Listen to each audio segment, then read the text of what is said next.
येते यावेळेस आगच फुकला.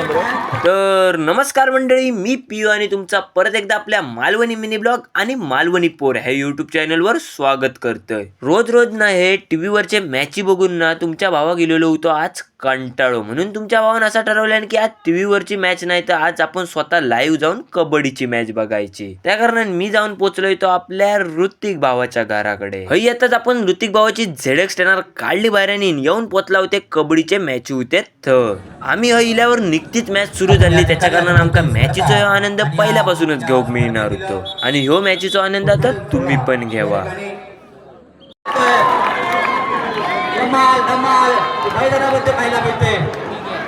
थर्ड असेल गुण घेणं अनिवार्य असते. त्यांची लाईव्ह असते मी काय वरून टीमचा डिफेन्स असेल या ठिकाणी गडी बाद केल्याचा इशारा होतो. या पिरियडची सांगता नंतर पुन्हा एकदा दुसरी क्रमांक 5 टीमवरती येते. यावेळेस आगच फुकला. मैदानामध्ये खेळाचा अनुभव आणि जोश हा मैदानात पाहायला मिळतोय.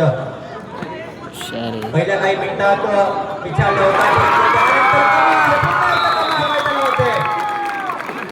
तर मंडळीनं ना जामसंडा या संघाने एक लय मोठं कमबॅक केलेलं होतं. स्टार्टिंगला तर असं वाटत होतं की ही हरतलीच, पण ह्यांच्यानंतर यांच्या कमबॅकने पूर्ण गेमच पलटून टाकल्यानं आणि त्या पलटलेल्या खेळात जामसंडे संघ बरोबर 5 पॉईंटने जिंकलेलो होतो. थोड्या वेळ मॅची बघल्यानंतर आपल्याक मिळालं होतं आपलं हायस्कूल पासूनचं एकदम बेंच पार्टनर आणि कट्टर मित्र, तो म्हणजे बाळू. आणि तुमका माहितच असताना की ह्यो पण भाव एकदम कडक अशी कबड्डी खेळता. बाळू पण आपलं विभाग स्तरातागत खेळा निलेलो प्लेयर असा. तर मंडळीनं ना आजचा जर तुमका व्हिडिओ आवडला असाल तर जाता जाता तुमच्या भावाक लाईक सबस्क्राईब फॉलो तेवढा आठवणीन करा आणि असेच व्हिडिओ बघूसाठी तुमच्या भावाक सपोर्ट पण तेवढं नक्की करा. चला.